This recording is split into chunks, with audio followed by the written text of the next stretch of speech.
chassis dia tu sedap, cukup solid sebenarnya. Nampak? Kalau dia dah terduduk sekali, kalau korang berani, kereta ni boleh duduk corner dengan speed yang cukup tinggi, yang agak tinggi. Cuma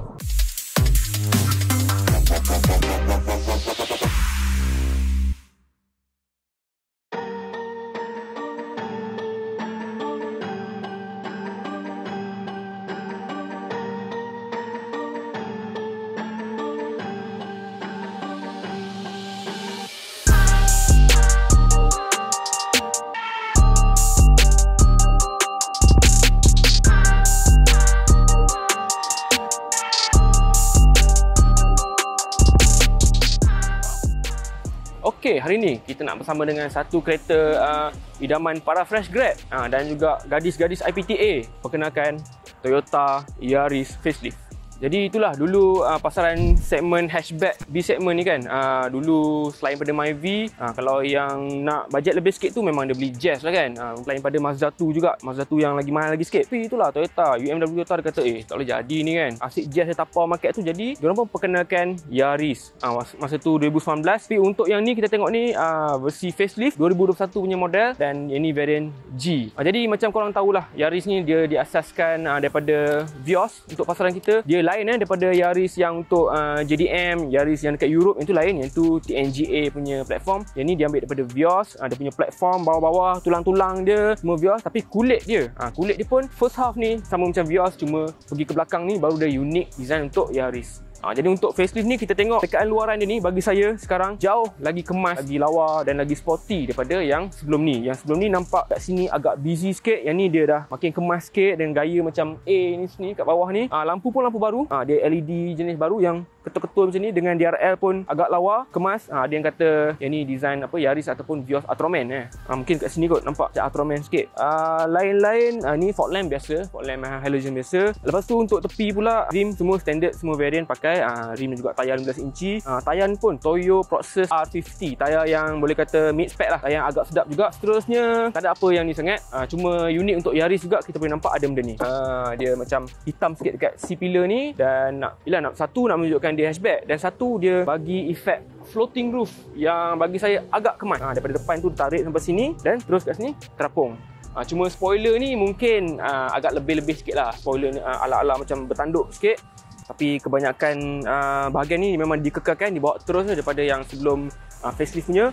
Lampu masih dekat sama, dan juga ni lah, cuma nak komen sikit untuk dia punya bahagian bumper bawah ni, dia ada macam skirting sikit ataupun body kit. Saya sendiri tak pernah suka lah dia punya design ni, nampak agak busy. Dan kalau dia buat pattern yang jenis macam diffuser hitam tengah-tengah tu dengan exhaust kemas kat luar kiri kanan tu, bagi saya lagi cun lah. Dan juga last sekali ada rear fog lamp kiri kanan yang memang cukup cerah. Jadi korang tolonglah jangan main suka-suka je on semua lampu waktu malam. On bila perlu saja, bila masa perlu baca buku manual tu. Okey dah, jom drive.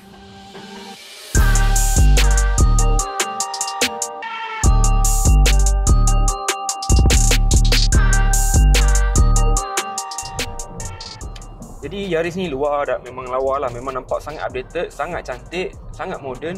Bila kita masuk dalam dah nampak berusia lah. Sebabnya dia tak banyak berubah daripada Vios model 2015-2016 pun. Tak banyak berubah. Contoh macam dia punya plastik-plastik ni nampak agak kasar, dan kita terasa dia sangat traditional Toyota. Jadi sangat traditional Toyota ni boleh jadi negatif dan juga positif lah. Negatifnya ialah kita rasa dia punya permukaan semua macam kasar, macam heavy duty. Malah kalau nak banding dengan Hilux pun, Hilux yang 2021 yang latest pun, dia punya interior lagi cantik bagi saya. Nampak lebih selesa sebab ada banyak permukaan soft touch dan juga leather. Yang ni semuanya keras, plastik-plastik yang keras dan juga nampak kasar lah. Tapi dia punya positifnya yang bila saya kata traditional Toyota tu, dia punya cabin ni nampak sangat tahan lasak dan sangat solid. Sebagai contoh ni keras ni kita rasa macam dia tahan lasak dan juga tak mudah calar. Untuk seat dia sangat selesa, kedudukan pun okey, banyak pelarasan. Cuma dia tak ada leather untuk Yaris ni. Even yang ni variant paling tinggi, variant G pun tak ada leather. Dari segi space pun cukup luas, selesa saja. Cuma dekat belakang, tempat duduk belakang, bumbung dia tu sikit saja turun kalau nak bandingkan dengan Vios. Sebab yelah Yaris ni hatchback kan, dia punya bumbung dekat second half tu, start dekat belakang tu dia sikit turun lebih awal lah. Tapi sebenarnya kalau korang tak tengok Vios, korang duduk dalam Yaris ni okey je, cukup je semua. Headroom okey, legroom lagi lah luas. Cuma saya tak apa suka lah dia punya steering. Ialah disebabkan dia guna platform yang sedikit lama, jadi steering dia tak ada pelarasan teleskopik. Steering dia tak boleh tarik depan belakang. Lepas tu dia punya adjust angle sudut dia tu pun sikit je, atas sikit bawah sikit je, jadi tak banyak sangat pelarasan steering. Kalau boleh teleskopik tu lagi cun lah. Untuk infotainment dia pula bagi saya okey, cuma colour dia tu nampak sedikit monotonous, nampak macam sebab dia biru, kelabu, hitam macam tu je, nampak macam tak banyak feature, tapi sebenarnya cukup banyak feature. Dan untuk facelift ni ada semula Android Auto, Apple CarPlay, semua ada. Panel aircon pun okey, besar-besar button dia, senang nak baca, senang nak faham, sambil mata tengok depan pun dah boleh adjust. Okey, engine pula, okey, dia pakai engine 1.5 liter yang masih lagi sama macam model sebelum ni, macam Yaris sebelum facelift pun. Memang engine Vios 1.5 liter, power lebih kurang 105 horsepower dan torque lebih kurang 140 Nm. Dan transmission pun CVT 7 speed virtual speed. Disebabkan dia virtual, dia punya TCU ataupun transmission control unit tu dia boleh buat berapa speed dia nak pun lah. Sebab tu ada Vios GRS tu pakai transmission sama pun boleh buat 10 speed. Lepas tu dia ada juga mode kat sini. Untuk facelift ni tak silap saya yang pre-facelift 2019 tu tak ada driving mode. Yang ni sekarang dah ada driving mode. Ada eco dan juga sport. Jadi eco korang boleh on off dan juga sport korang boleh on off. Jadi bila tak on mana-mana tu basically normal mode lah. Tapi yang bestnya CVT ni, minyak memang jimat gila. Okay, kita orang dah pakai dah dekat 1000 km dah pun ni. Dah dekat 1000 km, bawa jalan jauh dan juga ada high speed, slow speed apa semua, masih lagi cuma pakai 7.7 liter je per 100 km. Handling dia sebenarnya Yaris ni sama macam Vios juga. Chassis dia tu sedap, cukup solid sebenarnya. Nampak? Kalau dia dah terduduk sekali, kalau korang berani, kereta ni boleh duduk corner dengan speed yang cukup tinggi, yang agak tinggi. Cuma suspension dan juga tayar tu, dia punya pergerakan mula-mula tu je terasa sangat lembut. Dia ibaratnya suspension tu mula-mula nak gerak tu lembut, tapi bila dia dah duduk diam tu, dia cukup stabil, cukup solid. Sistem power steering dia ni macam sedikit macam bergetah sikit, lepas tu macam kurang tepat sikit. Kalau bab steering saya rasa Honda City lagi sedap, lagi rasa precise sikit steering dia. Yang ni steering, suspension apa semua rasa macam kurang connected sikit, kurang terhubung sikit dengan jalan.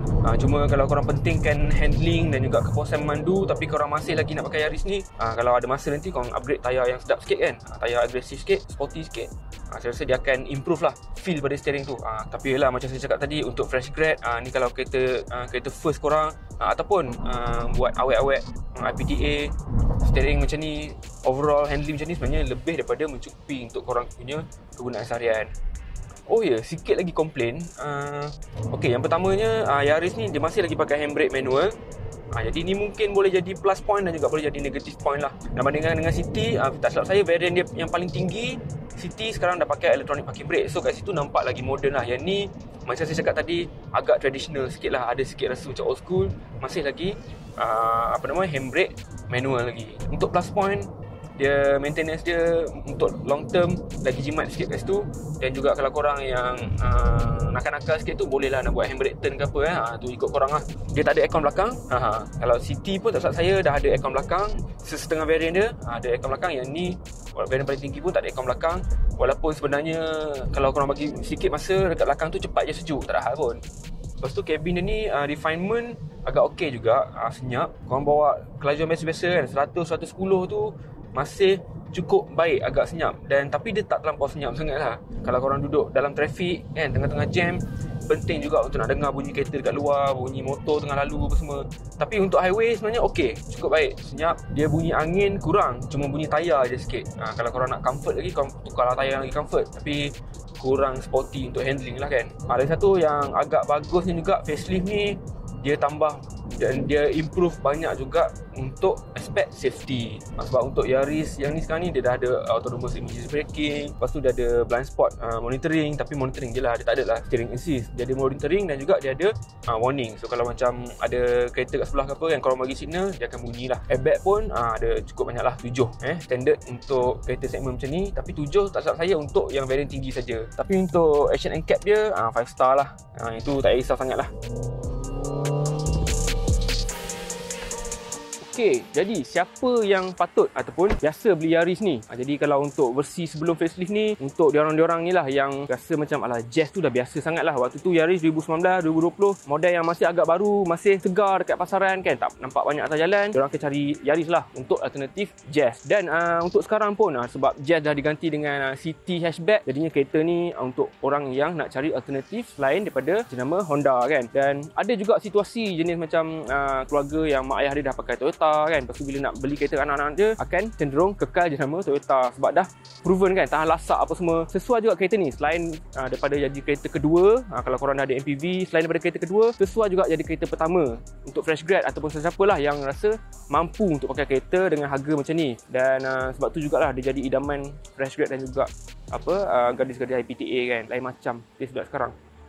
Cakap pasal harga kereta ni, mula pada 74,000, tapi untuk variant G yang kita review hari ni, harga dia lebih kurang RM88,000.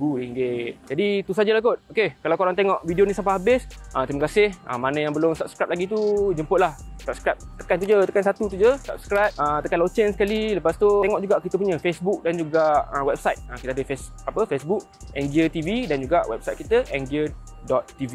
Okey, kat situ adalah news lah apa semua, galeri kereta ni pun ada. Okey, jadi itu saja. Terima kasih menonton.